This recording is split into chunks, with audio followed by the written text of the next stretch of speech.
नमो नमः. मी दया जोशी. संस्कृत अध्ययन या यूट्यूब चॅनलवर आपल्या सगळ्यांचं स्वागत. आज आपण पाहणार आहोत इयत्ता 8वीच्या विभक्तिमाला या घटकाचा भाषाभ्यास. श्लोक पहिला बघूयात. प्रथमांत पदानी लिखत. तर यामध्ये धर्मः, अधर्मः, सत्यम, क्षमा ही सगळी प्रथमांत पदं आहेत. त्यानंतर पुढचा प्रश्न आहे जालरेखा चित्रम पूरयत. त्यामध्ये दिलेला आहे जयती. विजय कशा कशाचा होतो तर धर्म, त्यानंतर सत्याचा विजय होतो, त्यानंतर देवाचा विजय होतो आणि क्षमेचा विजय होतो. म्हणून तिथे आपल्याला पदं अशी घ्यावी लागतील बघा. धर्मः, त्यानंतर सत्यम, क्षमा आणि देवो. त्यानंतर बघा न जयती. तर कोणाचा विजय होत नाही तर अधर्मः, त्यानंतर अनृतम, क्रोधः आणि असुरः. तर यांचा विजय होत नाही.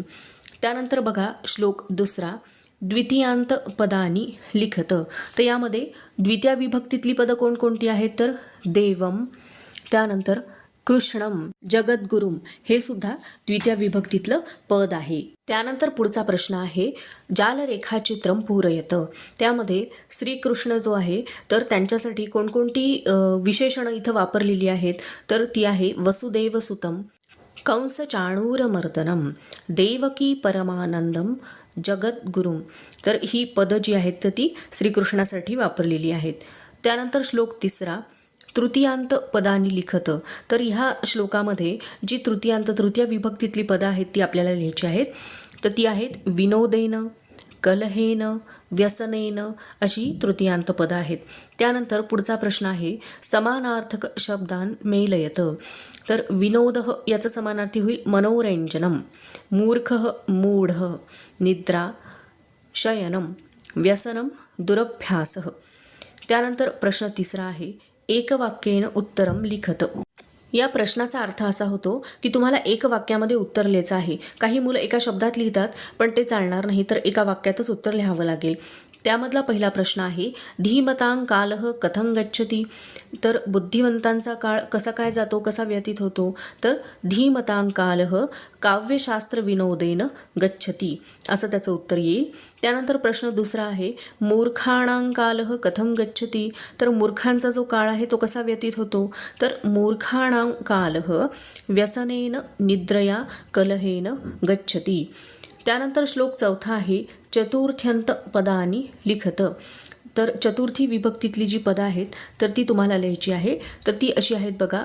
विवादाय, ज्ञानाय, दानाय, रक्षणाय. त्यानंतर त्यातला प्रश्न दुसरा आहे स्तंभ पूरणं कुरत. तर इथे जो स्तंभ दिलेला आहे तर किम म्हणजे काय आणि किमर्थम म्हणजे कशासाठी. तर दुष्ट, खल आणि सज्जन तर यांचं काय कशासाठी आहे ते तुम्हाला लिहायचं आहे.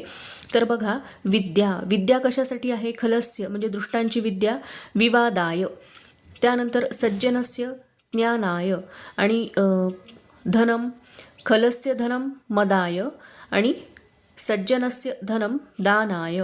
त्यानंतर शक्ती, खलस्य शक्ती परपीडनाय आणि सज्जनस्य शक्ती रक्षणाय. त्यानंतर पुढचा प्रश्न आहे एकवाक्येन उत्तरम लिखत. साधोः विद्या किमर्थं भवति. तर साधूंची विद्या कशासाठी असते, सज्जनांची विद्या कशासाठी असते तर साधोः विद्या ज्ञानाय भवति. त्यानंतर प्रश्न दुसरा आहे कस्य शक्ती परपीडनाय भवति. तर खलस्य शक्ती परपीडनाय भवति. त्यानंतर आहे श्लोक पाचवा पंचम्यंत पदानी लिखत.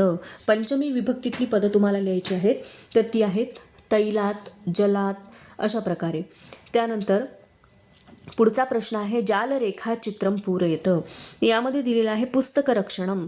पुस्तकाचं रक्षण कशापासून करायचं आहे तर तैलात, जलात, त्यानंतर शिथिल बंधनात आणि मूर्ख हस्तात हे तर आधी दिलेलंच आहे. त्यानंतर पुढचा श्लोक आहे श्लोक 6वा. त्याची प्रश्न आपण बघूयात. षष्ठ्यंत पदानी लिखत. षष्ठी विभक्तीतली जी पदं आहेत ती तुम्हाला लिहायची आहेत. ती आहेत ज्ञानस्य, नरस्य, गुणस्य, रूपस्य अशा प्रकारे. त्यानंतर प्रश्न दुसरा आहे त्यातला जालरेखा चित्रम पूरयत. तर यामध्ये दिलेलं आहे की कोणाचा अलंकार कोणता आहे तर नरस्य आभरणम रूपम, रूपस्य आभरणम गुणम, गुणस्य आभरणम ज्ञानम, ज्ञानस्य आभरणम क्षमा. त्यानंतर श्लोक 7वा. पहिला प्रश्न आहे सप्तम्यंत पदानी लिखत. यामध्ये व्यसने, त्यानंतर विनये, दुर्भिक्षे, रणांगणे, तर ही सगळी सप्तम्यंत पदं आहेत. त्यानंतर प्रश्न दुसरा आहे स्तंभ पूर्णं कुरुत. यामध्ये कस्य आणि कदा, म्हणजे कस्य म्हणजे कोणाचे आणि कदा म्हणजे केव्हा, तर हे तुम्हाला लिहायचं आहे. तर परीक्षा केव्हा कोणाची होते हे लिहायचं आहे. तर बघा, मित्रस्य परीक्षा व्यसने, शूरस्य परीक्षा रणांगणे, भृत्यस्य परीक्षा विनये, दानस्य परीक्षा दुर्भिक्षे. त्यानंतर आहे श्लोक 8. यामध्ये पहिला प्रश्न आहे संबोधनांत पदानी लिखत. संबोधनाची जी पदं आहेत ती लिहायची आहेत. तर यामध्ये आदिदेव, भास्कर, तर ही आहे संबोधनाची पदं. त्यानंतर प्रश्न दुसरा आहे की सूर्य इत्यस्य शब्दस्य कृते अमरपंक्तीम लिखत. तर अमरपंक्ती, अमरकोश जो आहे तर त्यातले शब्द जे आहेत तर ती तुम्हाला तुमच्या पुस्तकामध्ये दिलेली आहेत. तर पेज नंबर 75 त्यावरती हे दिलेले आहेत ते तुम्ही पाहायचं आणि लिहायचं आहे. तर त्यासाठी पंक्ती अशी आहे बघा, भानुः हंसः सहस्रांशुः तपनः सविता रविः. त्यानंतर श्लोक 9 आहे राम इति शब्दस्य का विभक्ती वाक्ये प्रयुक्ता इति लिखत. तर यामध्ये खाली तुम्हाला 8 वाक्य दिलेली आहेत. तर त्यामध्ये राम शब्दाची कोणती विभक्ती वापरलेली आहे ती तुम्हाला लिहायची आहे. जे अंडरलाईन वर्ड्स आहेत तर ती विभक्ती तुम्हाला लिहायची आहे. त्या शब्दाची विभक्ती कोणती आहे ते लिहायचं आहे. राजमणिः रामः सदा विजयते. रामः प्रथमा विभक्ती, अहम रामं भजे, रामं द्वितीया विभक्ती, रामेण निशाचरचमुः अभिहता, रामेण तृतीया विभक्ती, तस्मै रामाय नमः, रामाय चतुर्थी विभक्ती, रामात् परतरं परायणं न अस्ति, रामात् पंचमी विभक्ती, अहम रामस्य दासः अस्मि, रामस्य षष्ठी विभक्ती, मे चित्तलयः सदा रामे भवतु, रामे सप्तमी विभक्ती, भो राम त्वं माम उद्धर, भो राम हे आहे संबोधन. तर आपला हा जो भाषाभ्यास आहे तो येथे संपलेला आहे. तर तुम्हाला खाली काही एक प्रश्न दिलेला आहे, काही सुभाषितं दिलेली आहेत आणि त्यामध्ये कोणत्या विभक्ती आहेत ते तुम्हाला ओळखायचं आहे. तर तो प्रश्न असा आहे बघा, अधोदत्तेषु श्लोकेषु उक्तां विभक्तीम अधोरेखितां कुरुत.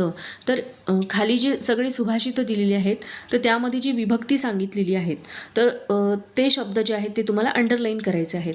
तर मला असं वाटतं हा प्रश्न तुम्ही करू शकाल. तर तो प्रश्न तुमचा गृहपाठ होमवर्क ते तुम्ही करायचं आहे. त्यानंतर अजून दिलेला आहे अस्ति वा नास्ति इति लिखत. तर मम समीपे वर्गे गृहे ग्रंथालये. तर तुमच्याजवळ तुमच्या वर्गामध्ये, घरामध्ये आणि ग्रंथालयामध्ये कोणकोणत्या वस्तू आहेत तर तुम्ही हे सहजतया सांगू शकता. त्यामुळे हा सुद्धा प्रश्न तुम्ही करायचा आहे. तर आपला हा जो भाषाभ्यास आहे येथे संपलेला आहे. माझा जर व्हिडिओ तुम्हाला आवडला असेल तर लाईक करा, शेअर करा आणि माझ्या यूट्यूब चॅनलला सबस्क्राईब करा. धन्यवाद.